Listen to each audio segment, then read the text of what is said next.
harmony in textures.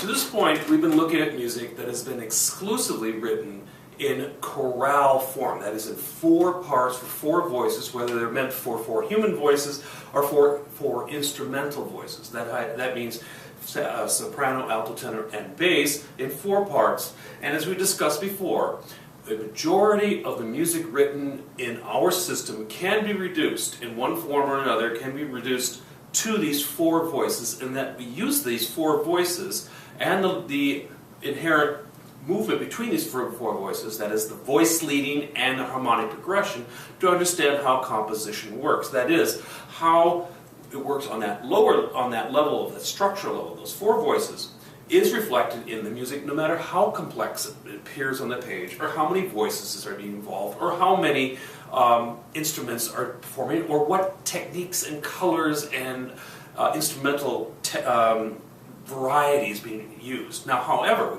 as we've been looking at that, we've been understanding that this is a reduced form, purposely stripped bare of the ornament of music so we can see how harmonic structure works and how voice leading works. Now, very little music is written this way. Unless you are going to be a choral conductor, or a singing in a choir, it's unlikely that the majority of the music you will look at will be 4-voice music in which each harmony is separately laid out and one voice moves to another from harmony to harmony. Instead, what we're going to see in the majority of music is that is the background. That is the background, and from that, the filigree of music, the ornamentation, the joy of virtuosity is drawn.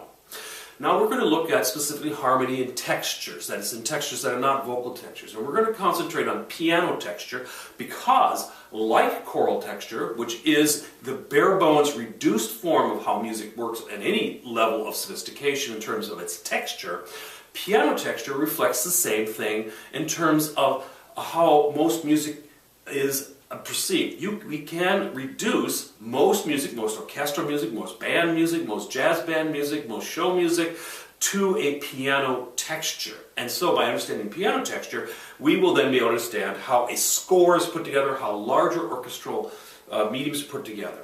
But it is going to be somewhat different. We are going to be looking at music in which the harmony and the voice leading is not on the surface. It is inherent, it is there, but it is hidden behind techniques and colors and textures that are meant to attract our attention because they are idiosyncratic either to the ensemble that we're listening to or to the instrument. So, not all music is clearly defined in 4 voices as we see in a chorale. Very little, in fact. And this also applies to the harmonic rhythm. So far, we've been looking at, in choral music, in chorale music, we've been looking at music in which every single beat has a new harmony. Every harmony occurs at the same rate. Beat 1 has a harmony, beat 2 has a harmony, beat 3 has a harmony, beat 4 has a harmony. Now, once again, that is a bare bones model.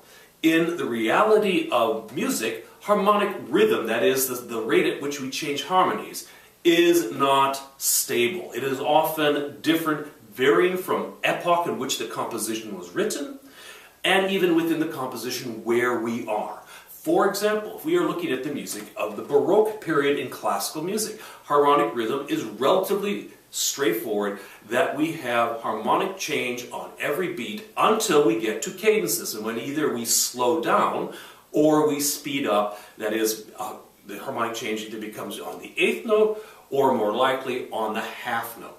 That is one type. Now, let's spool forward to the classical period, that is a period about 1740 from then on. Harmonic rhythm becomes asymmetrical. We often extend one harmony for 2 or 3 measures, then change very quickly to another harmony for only 1 measure. And at cadences, we will often speed up very radically and have, instead of a whole measure of one harmony, 4 harmonies in one measure. So, harmonic rhythm is something else that is not necessarily regular as we see in chorales. We must be able to discern what is happening in terms of harmonic rhythm based on how we observe the material, how we can deduce what's going on. Now, also to that, isn't that how harmony is laid out in an obvious form? Harmonies don't necessarily look as they do in chorale form as four pieces of music, or 4 voices of music all lined lined up together. Often the harmony is in some way unfolding or orchestrated in a way that is idiosyncratic, that means made for the instrument. For example, the piano, you can hear our sustain in the piano is not like it is in the voice or in strings, right? You can hear that as time goes by, we don't have as much sustain. So one of the techniques to make sustained harmony on a piano is to keep on activating the notes, repeat the notes.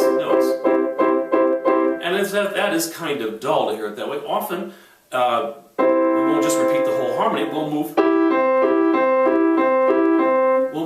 between two elements and one element of the harmony, or three elements and one element of the harmony, or two, and so forth.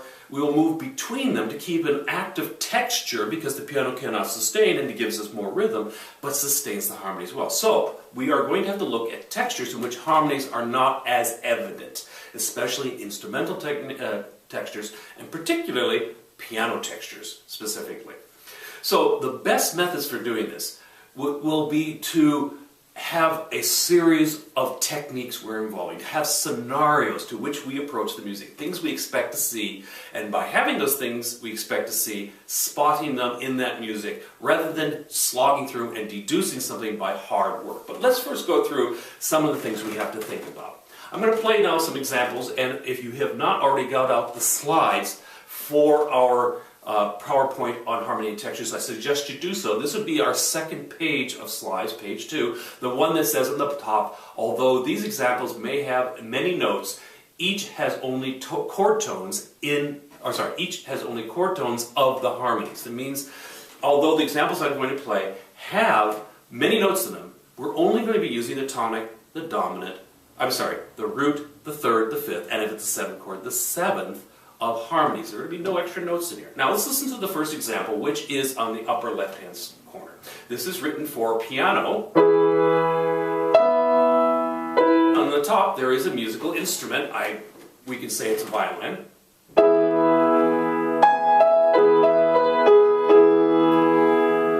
And so we have there moving lines in which there's more than going on than just one chord moving to another chord. We have 16th notes that are going up and down. And in the piano we have. Now, how do we deduce what has happened? Well, how do we deduce what has happened?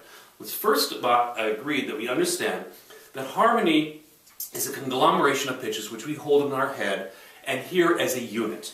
We hear that as a triad, and we recognize a triad, and we identify that triad as being important, especially since we're in B major, as being an important structural unit. So our ears are gravitating towards that. We want to hear that.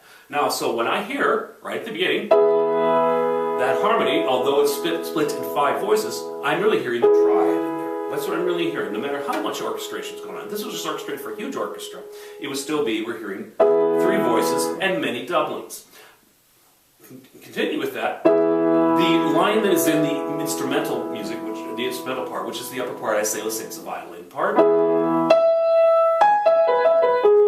We see pretty quickly that if we are thinking that we have a triad there, we had an E major triad there.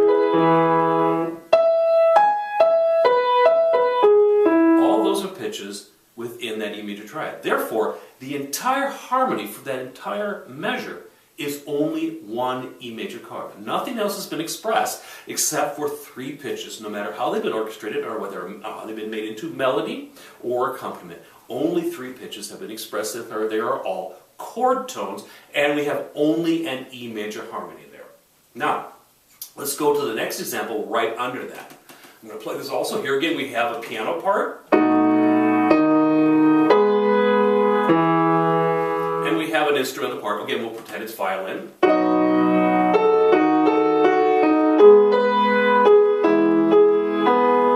Okay. Now, if we listen very carefully, it does sound like that 4 things happen in the piano part. But listen carefully. Listen carefully. Was anything new expressed there? Did you hear anything added to that opening harmony, which... No. Why? Because our ear still hears all those pitches that were in that first beat. It hears all those pitches. It hears the B, the A, this D sharp and the F sharp. It hears those and retains those as we move. So even though the bass line has moved to D sharp here, right? Our ear still remembers that B and still has that in its mind. Therefore, the B is still present to our ears. It's only when we reach the third beat do we have something that's new. We have something that's new there, and we can hear that again here. Is that something new? No, it's filling out what we've already heard. The bass line again is moving from the third of the tonic triad to the tonic root. Therefore, we're filling it out. Again, we have not heard anything new. What we've heard is the harmony unfolding in time. Our ears retain it. It's still one harmony. And that was one harmony regardless of the movement. So our ears retain what we've heard and add it to what comes next, or bring what comes next into what we've already assimilated. Our ears, in this one example, have heard a dominant seventh chord, and what we've only heard there is movement. We haven't heard a change of harmony. It's not gone from dominant to leading tone, because that B is still present in our ears and has not been contradicted until we get an entire new set of pitches. Right there. And here again, it's not immediate moving to a tonic. Instead, it's a tonic in which the root has been delayed into beat 4. Same thing in the melody. First two beats. If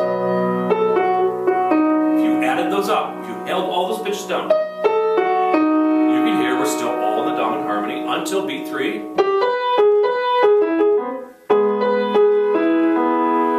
And again, we have added up all those pitches to make one harmony. So in this 4 measures, although we have all those moving 16 notes, and in the accompaniment 4 separate quarter note actions, we have only 2 harmonies that are existing, because our ears have retained what has come before until it is directly contradicted by a new set of pitches, and in that case, we wait for it to unfold in beat 4. Okay, so this should help us understand how we listen. Harmonies unfold over time. Listen to the accompaniment on the example now on the upper right-hand side. Do you ever hear that? You can hear it. Arguably this is a dominant and first inversion, right? But we're only filling it out there. And the 7th comes in later. Now the harmony is complete. It has unfolded in time. That's all the dominant harmony. And all the filigree of the melody on top has done nothing to add new pitches to that. We are simply filling out over time the harmonies which are marked at the beginning. Our ears await the filling out of that dominant harmony, and understand this as a continuation of the harmony before that. So, when we are looking to deduce harmony for textures, we should see how harmony unfolds in time, and how our ears retain what we've heard to build structures we recognize, that is, triads and 7th chords, and the harmonic progressions we know. So here's some techniques and methods we should be applying when looking at music which is not a chorale texture. And this is again slide 3, on our PowerPoint. The first is exactly what we've done when we looked at music in chorale texture. We look at the structural elements. See if we can identify the larger elements. Our larger element we've learned so far, the architecture piece, is understanding the phrase. We also understood that all phrases end in cadences. So the first thing we want to do is look for phrases, and then look at the end of the phrase and see the expected cadences. What cadence do we expect? That will give us a hint at the harmonic rhythm, and it will give us an idea of how to structure our understanding of the piece. We can find the phrases, find the cadences, we know then how the piece unfolds over the entirety of the piece. The second thing then we want to look for in the cadences of phrases is the melodic arc. Does the melody have an arc that makes a pausing point, that pauses in the rhythm? And the thing we want to remember also is that in the majority of Western music, at least until the 19th century, symmetry is important. That is, if we have a 4-bar phrase, we're probably going to have a 4-bar phrase after that. If we have a 3-bar, probably a 3-bar phrase after that. So we're going to have symmetry as well. The second thing we want to do is look how things unfold in time and see how we're building triads and seventh chords, structures we recognize. We hear it builds up. Now I'm going to play a little experiment with you. Listening carefully to me, I'm going to give you one pitch. Right now we have no indication of harmony, do we? When I play that, we suddenly have an indication, don't we? We hear this as our root and our third. And our history of knowing music means we hear that above there, right? We ghost in the expected fifth of that. Now listen carefully. Gave us a surprise, didn't it?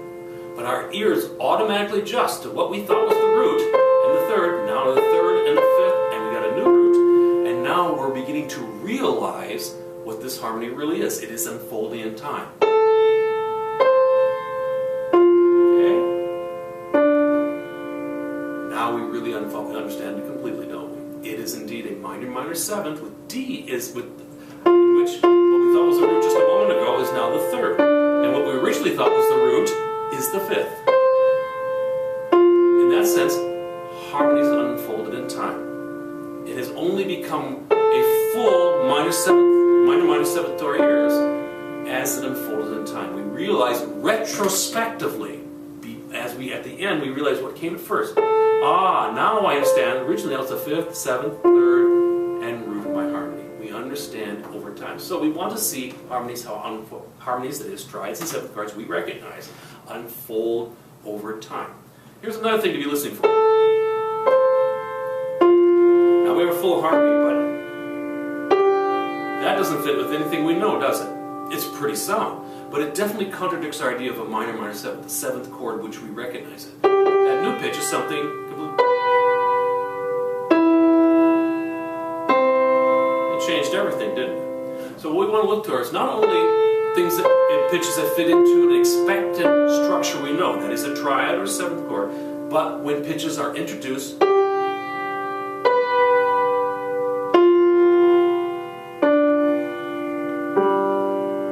which are contrasting to that harmony, which contradict that harmony, and unfold a new harmony. This will tell us where we are in the piece.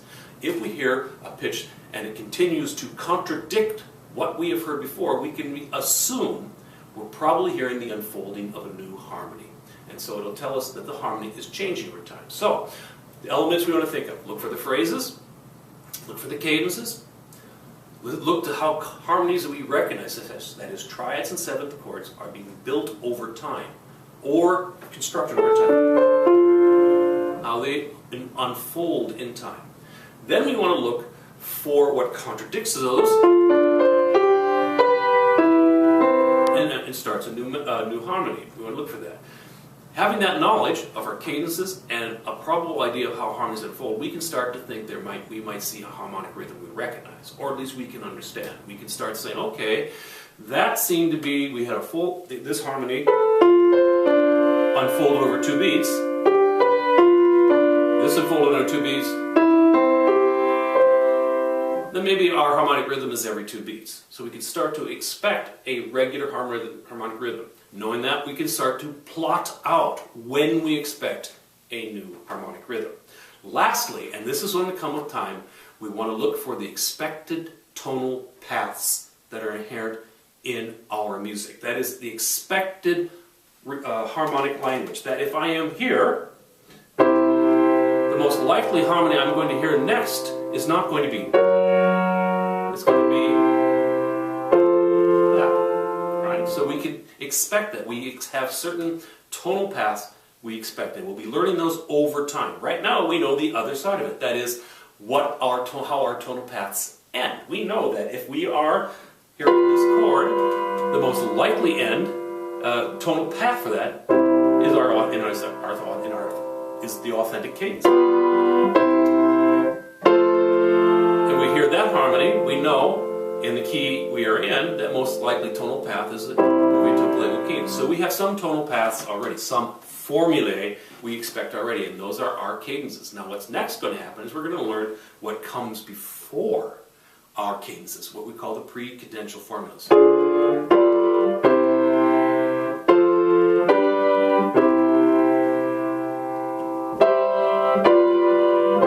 going to learn that we have specific harmonies that we expect directly before a cadence, called pre-cadential harmonies, or dominant preparations are often called. So we will learn those too. We will also learn that axis points tell us where we are in harmony. Where we are in the entirety of the composition will tell us what to expect. If we're midway through the composition, we'd expect to have cadence, and we'd expect certain harmonies to happen. And so we'll learn all those over time. So we have then 4 specific methods. We have finding cadences in the phrases, building over time harmonies and triads we recognize, and looking for the contradictions to those that tell us that a new harmony is unfolding, looking for a regular harmonic rhythm, and lastly, looking for the expected tonal paths, the stereotypic direction in which harmonies move that we expect to know, and by knowing them, we predict we will find them and find them in the material. All right, let's take our first example, and this is now slide 4 in our PowerPoint. I'm going to play a little sample for Bach.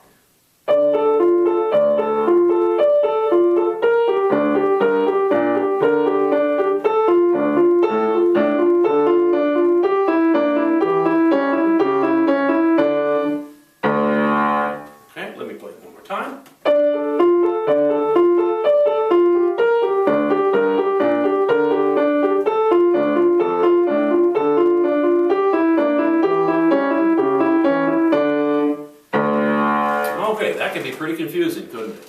I imagine some of you are a little bit panicky right now. Let's start with one of our first techniques. Did that sound like more than one phrase? Well, if you look at it, we have all 16th notes in the left hand, or in the right hand of the piano part, until we get to the very end when we have a dotted half note. So we can probably assume, we can make an assumption that that's probably one unit. Now, what do we expect at the end of a phrase? We expect a cadence. Now, we have one flat in this little section, and that means that either you're in F major or in D minor. Since I see a C sharp, which would be my raised leading tone in D minor, I'm going to make the assumption that I am in D minor, not in F major. Besides the fact, looking at the left hand, I see only one F, and it's not at the end. I see at the beginning instead D's, I see a lot of D, and then I see D at the end. So my assumption is going to be I am in D minor by looking at the left hand and knowing it's one phrase, and seeing I see a C sharp, which tells me that I'm most likely seeing the raised leading tone in minor. First step. Second step, let's look at the right hand.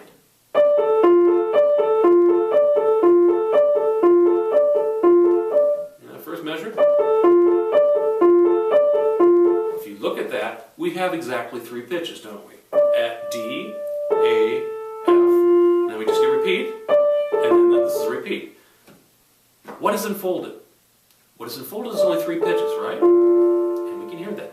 We can hear the unfolded 3 pitches. The move back and forth, which we call our arpeggiation, is only to keep that active, only to give us rhythmic activity. So what's unfolded in that first measure is exactly 3 pitches. D, F, A. In the key of D minor, D, F, A is our tonic triad in first inversion, right? Now we look at the left hand. We have a D. So right there, adding up, we have D, F, A. It's our tonic triad. In that entire first measure, nothing has changed. We have added no new pitches after the first 3 16th notes. Only changed register in the left hand, and nothing new has been added. Now, let's look at the second measure. First measure.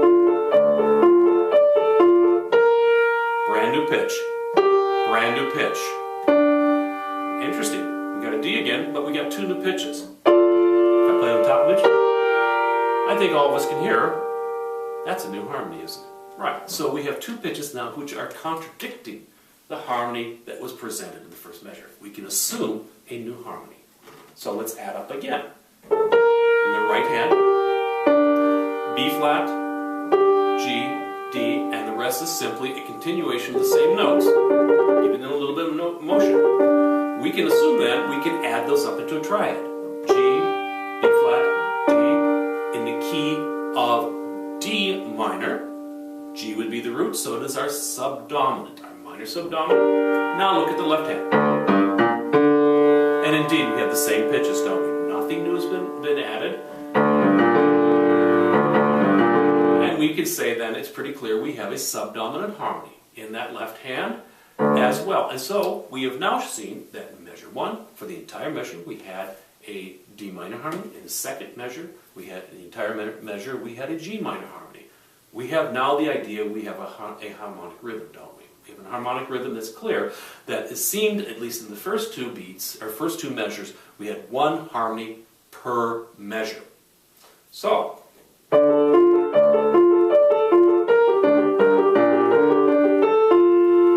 expect right there at the beginning of B3, we're going to get a new harmony. And indeed, we get two new pitches which contradict our subdominant triad, right? And again, we see we have a D minor triad here again for the entire measure. Now, we're coming up to our cadence. We're a measure away from cadence. At all cadences, we must kind of put our ears up in the air because at cadences, sometimes either we go faster or slower. Let's listen carefully. This is measure 3. New pitches, right?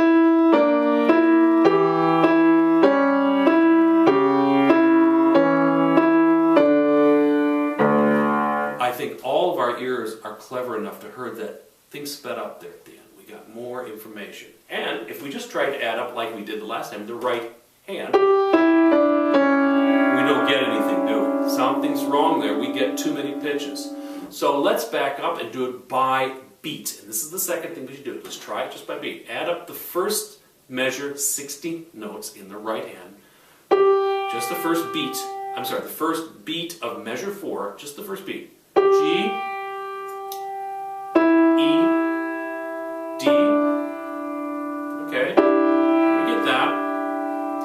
If we look at that, we have D, G,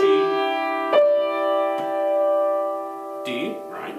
And we know we can drop the 5th from the 7th chord. I'm sorry. And if we're thinking the key of D minor, that would be an E half diminished 7th, which would be our supertonic.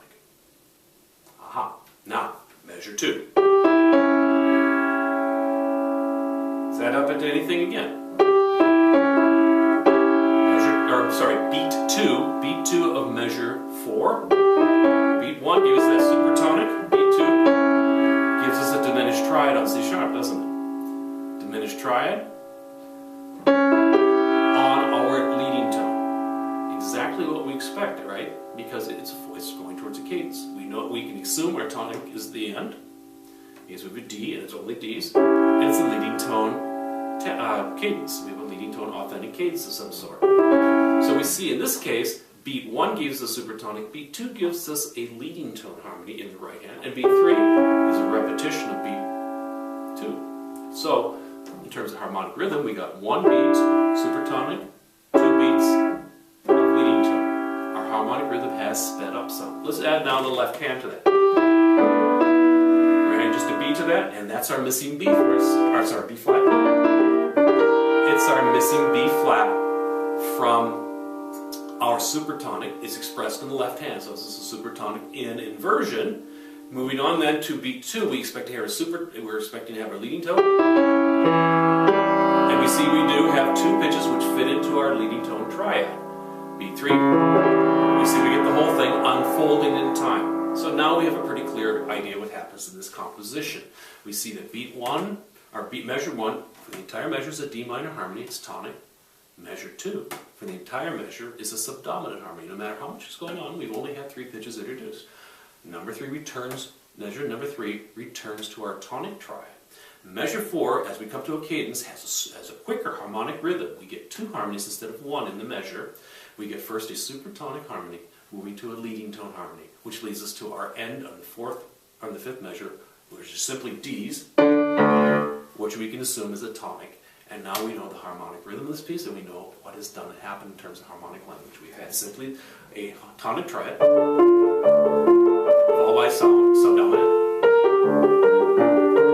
followed by tonic.